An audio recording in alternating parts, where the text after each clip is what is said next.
श्री गणेशाय नमः।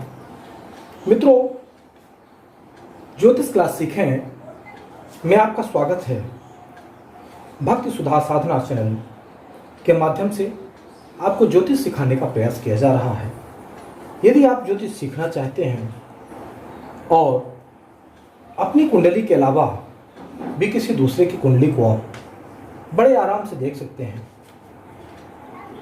सिर्फ जानकारी यह होना चाहिए कि किस भाव में या किस भाव का विचार किस तरह से किया जाता है। तो आज हम आपके समक्ष द्वितीय भाव के संबंध में विचार करते हैं, क्योंकि यह जन्म कुंडली ही बताती है कि आपके पास भविष्य में धन होगा या नहीं होगा, या आप गरीब होंगे या धनवान होंगे। किस तरह का ग्रह उस द्वितीय भाव का स्वामी है या द्वितीय भाव में स्थित है। तो सबसे पहले हम आपको बताते हैं कि जो पहला भाव होता है, जो पूर्व क्षितिज पर उदय हो रहा भाव होता है, उसको कहते हैं लग्न, और यहीं से प्रारंभ होता है। और लग्न के बाद जो दूसरा भाव होता है वह होता है धन भाव। इसको बोलते हैं धन भाव। वैसे इसके और भी कई नाम हैं। इसको स्वभाव भी बोलते हैं, कुटुंब भाव भी बोलते हैं, इसको वाक भाव भी बोलते हैं, अर्थ भाव भी बोलते हैं, और मुक्ति भाव भी बोलते हैं, नयन भाव भी बोलते हैं। इसके बारे इस भाव से वाक पटुता के संबंध में भी देखा जा सकता है कि आपके बोलने की शैली कैसी होगी, यह आपको द्वितीय भाव बताता है। अर्थ अर्थात धन, धन के बारे में भी इस भाव से देखा जा सकता है। कलत्र भाव इसको बोलते हैं, पति पत्नी के संबंध में देखा जाता है इस भाव से। और लग्न का सातवां भाव जो होता है वो कलत्र होता है, और आठवां भाव जो होता है वह मारक कहा जाता है। यह है मारक भाव। मुक्ति और नयन भाव भी कहा जाता है, इसको मुक्ति भाव भी कहा जाता है, क्योंकि मुक्ति भाव कहने का तात्पर्य यह है कि जो सप्तम भाव है ये हमारा कलत्र भाव है। कलत्र ही मारक भी है, ये मारक भाव भी कहा जाता है इसको। और चूंकि बात आज कर रहे हैं धन की, और इस संबंध में हम आपको फिर किसी कुंडली में सिर्फ मारक और मार्केस के संबंध में ही बताएंगे। आज हम धन के बारे में बात करते हैं कि धन कैसे प्राप्त होता है। तो जो लग्न है हमारा, लग्न से दूसरा भाव जो है वो धन भाव कहा जाता है। एकादश भाव जो होता है वो है आय भाव कहा जाता है, और इसी को लाभ भी कहते हैं, लाभ भाव भी कहा जाता है इसको। तो मित्रों, सबसे पहले जान लें कि जब कुंडली में कोई भी राशि जो लग्न में होगी, आज हम सबसे पहले प्रारंभ करते हैं मेष लग्न से। मेष लग्न है तो हमारे दूसरे जो धन भाव में आएगा वह कौन सी राशि आएगी? वृष राशि आएगी। अब वृष राशि यदि आ गई तो हमें विचार करना है कि इस कुंडली के लिए कौन कौन से ग्रह कैसे कैसी स्थिति में हमें आय प्रदान करेंगे, धन प्रदान करेंगे। कुछ सूत्र हैं कुंडली में जो बताया जाता है कि आपको धन प्राप्त होगा या नहीं होगा। पहला सूत्र है कि धनेश द्वितीय भाव में हो। पहला क्या है कि धनेश। अब धनेश कौन हो गया? इसका धन का ईश, यानी धन का जो स्वामी है उसको कहते हैं धनेश। तो धनेश द्वितीय भाव में हो या केंद्र में हो, 1 2 3 4 ये केंद्र हो गए, और त्रिकोण, ये त्रिकोण हो गए, ये केंद्र और त्रिकोण दोनों में आता है। तो धनेश कहाँ हो? या तो द्वितीय भाव में, अर्थात अब इसका कौन है? शुक्र है। इस कुंडली के लिए शुक्र द्वितीय भाव में है, द्वितीय भाव का स्वामी शुक्र है। तो धनेश कौन हो गया? शुक्र हो गया। अब ऐसी स्थिति में यह है शुक्र या तो इस स्थान में हो, या यहां ये जो अंदर के 4 घर हैं इनमें हो, या ये दोनों त्रिकोण में हो। तो ऐसी स्थिति में आपको जीवन भर धन मिलता रहेगा। दूसरा है धनेश 6 8 12 में हो। मित्रों, धनेश 6 8 12 में हो अर्थात इस घर में हूं, इस घर में हूं या इस घर में हूं, अर्थात शुक्र इस घर का स्वामी जब 6वें, 8वें और 12वें भाव पर होगा तो वह क्या करेगा? वह धन की हानि करवाता रहेगा, जीवन भर धन आपका नष्ट करवाता रहेगा। अर्थात कमाई होगी 98 की तो खर्च होंगे उसके रुपया। तो जब भी द्वितीय भाव का स्वामी 6वें, 8वें और 12वें घर में होगा तो वह धन का नुकसान करवाता रहेगा। फिर तीसरा है धन भाव में शुभ या अशुभ ग्रह होने से क्या होता है? तो धन भाव में अर्थात द्वितीय भाव में शुभ ग्रह यदि रहते हैं तो वह धन प्रदान करते हैं, और पाप ग्रह होते हैं तो वह धन का नाश करवाते हैं। इस द्वितीय भाव में जब भी शुभ ग्रह होंगे तो धन प्रदान करते रहेंगे, और यदि पाप ग्रह होंगे तो धन नाश करवाते रहेंगे। अब इस कुंडली के लिए अगर मेष लग्न की कुंडली है तो शुभ ग्रह पहले देख लें, शुक्र, गुरु, बुध और चंद्रमा। चंद्रमा और बुध के साथ यदि कोई पापी ग्रह ना हो, और पापी ग्रह की श्रेणी में आते हैं शनि, राहु, केतु, मंगल और सूर्य जो है ये क्रूर ग्रह है। इसको पापी ग्रह नहीं कह सकते हैं, ये क्रूर ग्रह है। तो ऐसी स्थिति में अगर हम देखें कि मेष लग्न की कुंडली में द्वितीय भाव का स्वामी शुक्र, और शुक्र यदि केंद्र में या त्रिकोण में हो तो वह धन प्रदान करता है, यदि 6, 8, 12 में हो तो वह धन का नाश करवाता है। द्वितीय भाव में शुभ ग्रह हो तो वह धन प्रदान करते हैं, और अशुभ ग्रह हो तो वह धन का नाश करवाते हैं। चौथा है धन भाव में शुभ या अशुभ ग्रह की युति या दृष्टि। तो मित्रों, द्वितीय भाव में शुभ ग्रह की यदि युति होती है, अर्थात शुभ ग्रह 1, 2, 3, 4, ये 4 में से 2 ग्रह की यदि युति हो जाए तो अत्यंत धन प्रदान करता है। दृष्टि, यदि मान लीजिए शनि यहां पर बैठे हैं तो उनकी सप्तम दृष्टि कहां होगी? द्वितीय भाव में होगी। तो शनि की यदि, क्योंकि शनि चूंकि पाप ग्रह है, तो पाप ग्रह होने के कारण यदि शनि की दृष्टि द्वितीय भाव में पड़ती है तो धन का क्षय होगा, अर्थात नुकसान होगा। लेकिन चूंकि नुकसान कैसे होगा? शनि एक धीमा ग्रह होने के कारण यह धीरे धीरे नुकसान होगा। परंतु यदि यहीं कहीं मंगल हो जाए तो मंगल के कारण धन अपव्यय होगा, अर्थात धन का ज्यादा नुकसान होगा। इसके बाद हम अगले बात करते हैं धनेश गुरु। यदि धनेश गुरु स्वराशिस्थ हो, अर्थात इस वृश्चिक लग्न की यदि कुंडली मान लीजिए हम बनाते हैं, तो वृश्चिक लग्न की कुंडली हम इस दूसरी कुंडली को वृश्चिक लग्न की कुंडली बना देते हैं। तो 8 और 9 यदि यहाँ पर गुरु और मंगल दोनों बैठे हों तो ऐसी स्थिति में क्या होता है? तो वृश्चिक लग्न की कुंडली में द्वितीय भाव में गुरु और मंगल यदि दोनों बैठे हों तो वह व्यक्ति बहुत धनवान होता है। फिर बात करते हैं धनेश और एकादशेश, अर्थात धनेश और एकादशेश। एकादशेश जो आय भाव होता है वह एकादश भाव इसको कहा जाता है, क्योंकि 11वां भाव है, और इसी को आयस और इसी को लाभेश भी कहते हैं।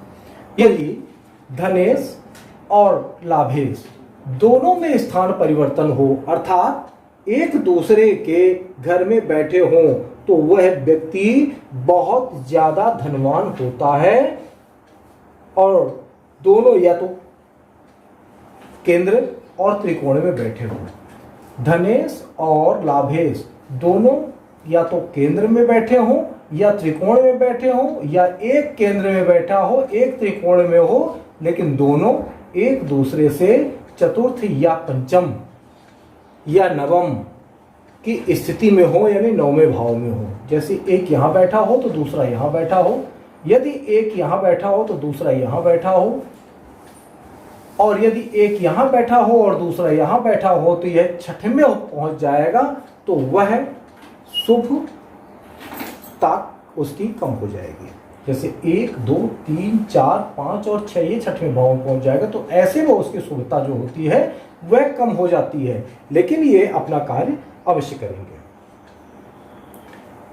अगला हम बात करते हैं सातवें कि धनेश लग्न में हो। धनेश यदि लग्न में बैठ जाए, अर्थात शुक्र जो है यहाँ लग्न में बैठ जाए, धनेश लग्न में बैठ जाए और लाभेश धनेश से त्रिकोण में हो, और ये जो लाभेश है इससे त्रिकोण में हो, अर्थात पंचम भाव में हो या नवम भाव में हो, और साथ में गुरु या शुक्र की दृष्टि पड़ जाए।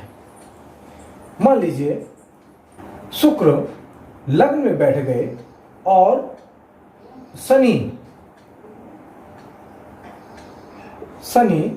नवम भाव में बैठ गए और शुक्र लग्न भाव में, तो अब दोनों में एक दूसरे से त्रिकोण में है। अब ऐसी स्थिति में इसमें गुरु की दृष्टि पड़ जाए और गुरु पंचम भाव में हो, तो जब गुरु, क्योंकि गुरु सबसे ज्यादा शुभ ग्रह हैं, तो 1 2 3 4 5 पंचम भाव से शनि को देख रहे हैं और नवम भाव से शुक्र को देख रहे हैं। ऐसी स्थिति में यह व्यक्ति बहुत धनाढ्य व्यक्ति होगा। अब हम आगे बात करते हैं, धनेश परमोच्च या उच्च में हो और गुरु की दृष्टि पड़ जाए। तो धनेश शुक्र जब अपनी उच्च राशि में होगा, तो शुक्र की उच्च राशि है मीन, शुक्र अपने उच्च राशि में हो, अर्थात धनेश परमोच्च या उच्च में गुरु की दृष्टि हो, अर्थात जब मेष लग्न की कुंडली में यदि शुक्र द्वादश भाव में चला जाएगा तो वह अपने उच्च का होगा, परंतु यह इसमें वह शुभता नहीं रहेगी। अर्थात जो ये नियम बताए गए हैं, वो नियम यह है कि यह लग्न में हो और दूसरा ग्रह से धनेश लग्न में हो और लाभेश इससे त्रिकोण में हो और गुरु की इन पर दृष्टि पड़ रही हो, तो ऐसी स्थिति में यह व्यक्ति बहुत धनवान व्यक्ति होगा। और धनेश शुभ ग्रह युक्त अपने परावतांश में हो, अर्थात धनेश शुभ ग्रह से युक्त हो, अर्थात धनेश के साथ में कहीं भी केंद्र या त्रिकोण में शुभ ग्रह अर्थात बुध, चंद्रमा और गुरु तीनों में से कोई एक भी अगर हो जाता है, तो वह उस व्यक्ति को जीवन में धन की कभी कमी नहीं रहेगी। अब मित्रों हम बताते हैं कि परावतांश क्या होता है। जो 10 वर्ग वली हो, अर्थात जो नौमांश आदि, नौमांश दसमांश आदि में जो 10 वर्ग में बली हो, उसको परावतांश कहते हैं।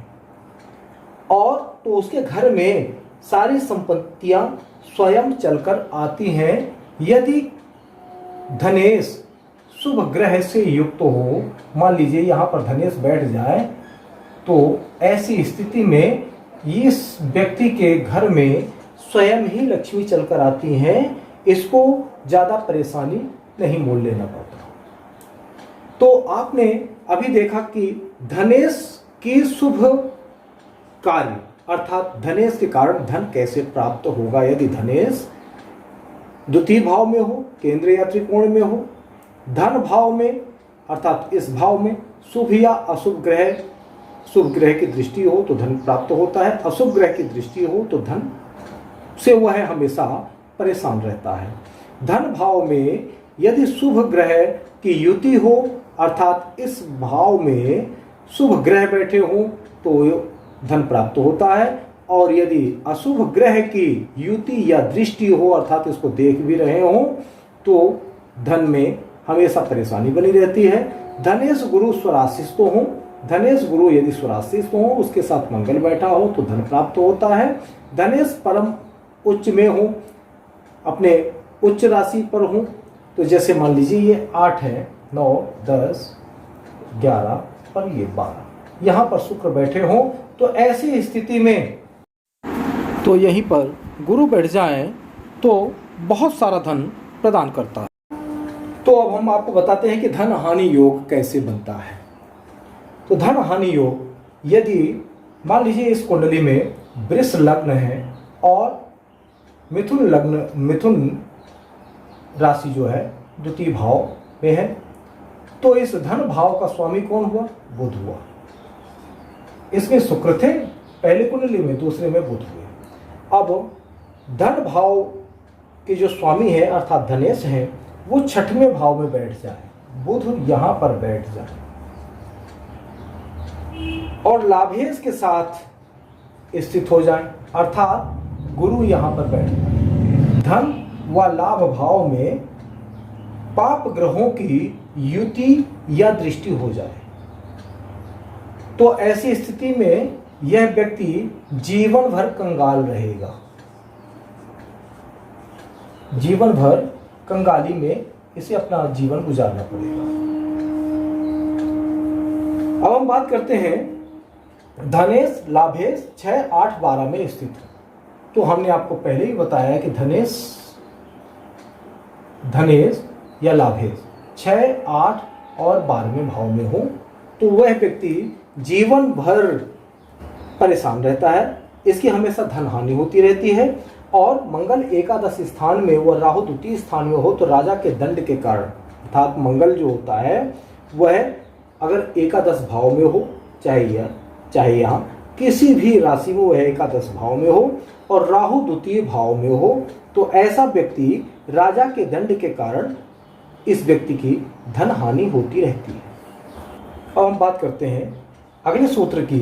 तो एकादश में गुरु हो, अर्थात एकादश भाव में गुरु हो और धन भाव में शुक्र हो, अर्थात धन भाव में शुक्र बैठे हो और व्यय भाव में भी शुभ ग्रह बैठा हो,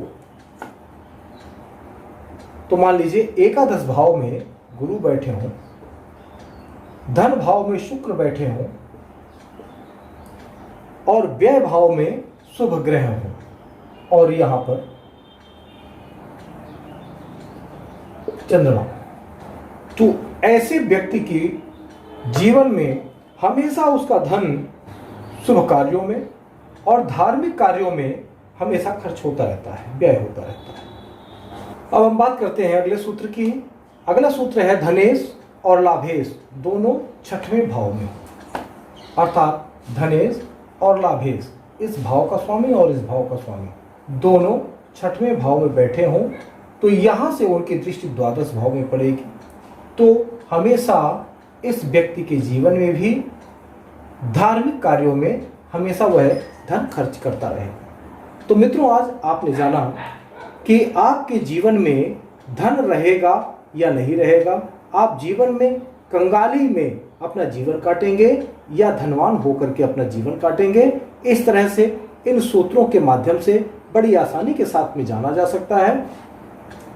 अगले वीडियो में हम आपको तृतीय भाव के संबंध में विचार करना बताएंगे और तृतीय भाव जो होता है वह यह होता है और इस तृतीय भाव से क्या क्या चीज देखा जाता है और किस सूत्र से हम तृतीय भाव के बारे में विचार कर सकते हैं, यह आपको अगली कुंडली में बताएंगे। जय श्री कृष्ण।